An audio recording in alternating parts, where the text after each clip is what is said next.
It's so hard being this beautiful. Oh! Hello there, sweet thing. I didn't see you come in. I was just, well, never mind what I was doing. Let's start over. Merry meet on this Feast of All Hallows. Tell me, darling, did you watch the finale last night? Everyone's favorite pop culture witch? Follow-up question. Can you get that God's Forsaken ballad out of your head? Because I know that I can't. Ugh. Oh, well, anyway. It was a fun show, wasn't it? What an idea. A witch's road. Although, I guess when I think about it, there is a witch's road. Sort of. Have I ever told you about the Crossroads? Not a literal crossroads, the sort of magical crossroads. You see, the crossroads as a concept, as a symbol, is important to magical traditions across the world. And there are a lot of traditional and folk witches, myself included, that incorporate it heavily into their craft. You know what? While you're here, would you like to learn about the crossroads? I think that would be fun. Let me tell you all about how I incorporate what I call the grand crossroads into my craft. So, if you be brave, then follow me, my friend. To the altar, to the crossroads, there's glory at the end. All right, my loves, we are at the altar, so let's talk about that witch's road, or the Grand Crossroads, as it is more accurately known. Now, I want to talk a little bit about where I got the idea for the crossroads from, because a large part of what I'm about to show you is a sort of unverified personal gnosis. However, it is rooted in the symbolism of historical witchcraft. It is rooted in the experience of other practitioners of the craft. So, as I said before, the crossroads is a important symbol in magical practices across the world. And while it has always been an important symbol, it had not occurred to me to actually incorporate it in a sort of structural way in my craft or my ritual structure until I read The Resurrection of the Meadow by Robin Artisan. Now, Robin Artisan is an interesting author. I find his work to be very poetic, to be very inspiring, even if it is not always practical in my daily life. Now, this is a book that is sort of marketed as a grimoire, so there are rituals in it. There's some explanation for the reasons behind the ritual or the ritual elements, but not a lot. And this is where I remember first getting the idea for incorporating the crossroads into my craft from. Now, of course, when I went to find the exact passage for this video, I couldn't. So I do have a lot of his other books. There are elements of what I do in here. However, I did not find the exact crossroads concept in here. So it could very well be in one of the other books on my shelf. But this is where I did get the first inspiration. And I started sort of using it here and there. I would do it in my personal workings. I would do it in some of my rituals with my coven. But it wasn't until I read another book, The Witch Compass by Ian Chambers, that I really started to solidify in my practice, in my mind, how powerful this concept of the crossroads could be. Now, just to be clear, it is not the same thing as the witch's compass. However, it can be used with the witch's compass, or calling the quarters, or casting a circle. And we'll talk about that a little bit later. But At its core, the Crossroads is an opening of energetic channels to call specific groups of spirits into your space in order to make it sacred, make it liminal, and to empower any working you do within that space. So let's put these aside and let's talk about the roads themselves.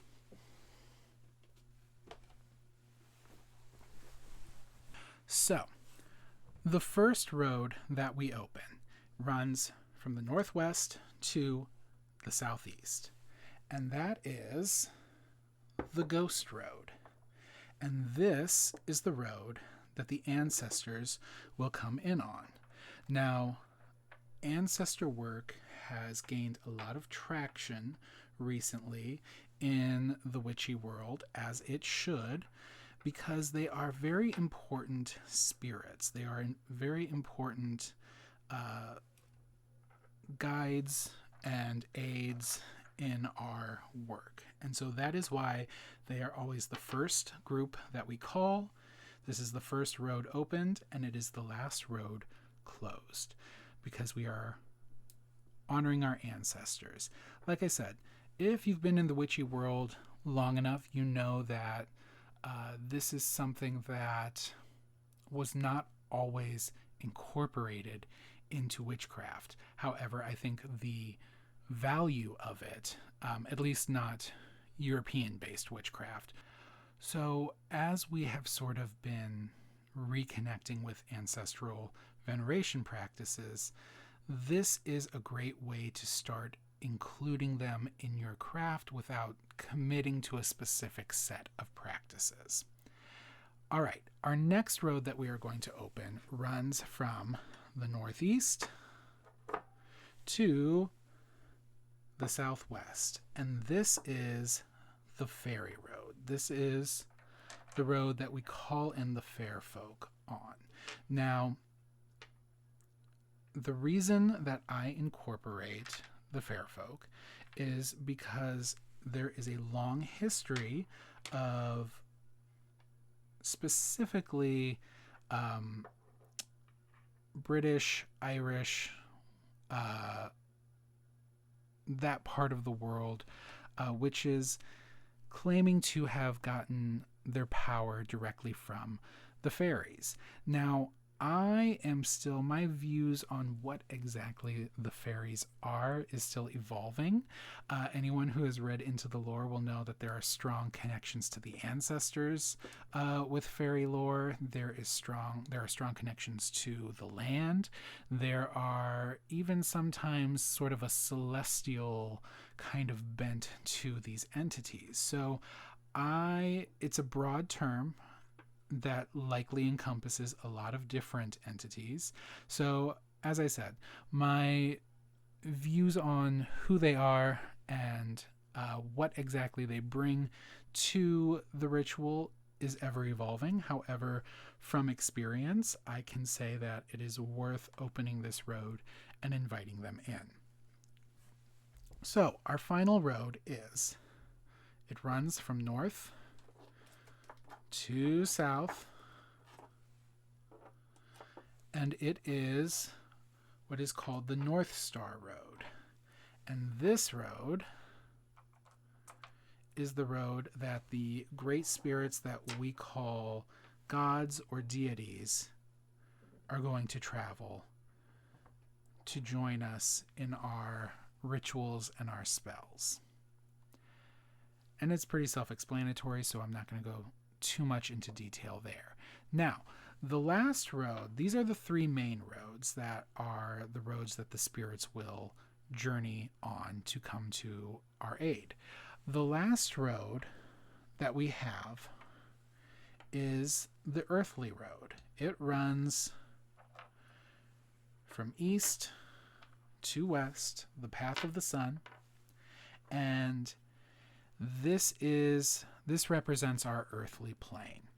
Now, there is a sort of secret fifth road if you count the axis that runs vertically through the center of the crossroads. And that axis represents The world tree, it represents the connecting thread between the three worlds of neo-shamanism, the upper world, middle world, and lower world, or heaven, earth, and the underworld.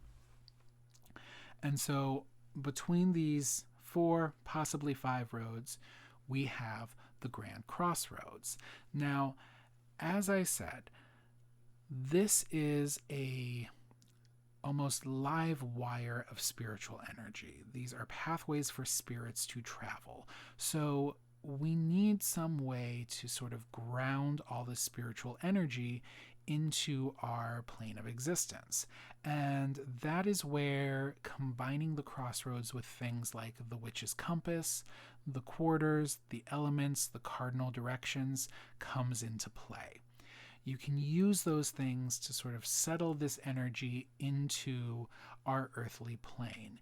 And it can also add a layer of protection if you are setting spirits to watch the 4 quarters.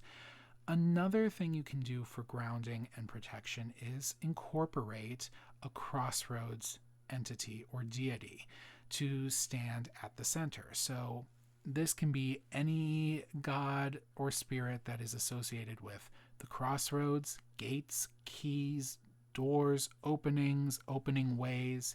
All of these can be called upon to stand at the center of the crossroads and sort of, for lack of a better term, direct the traffic. Some of them will add that grounding energy. Some of them will add a protective energy.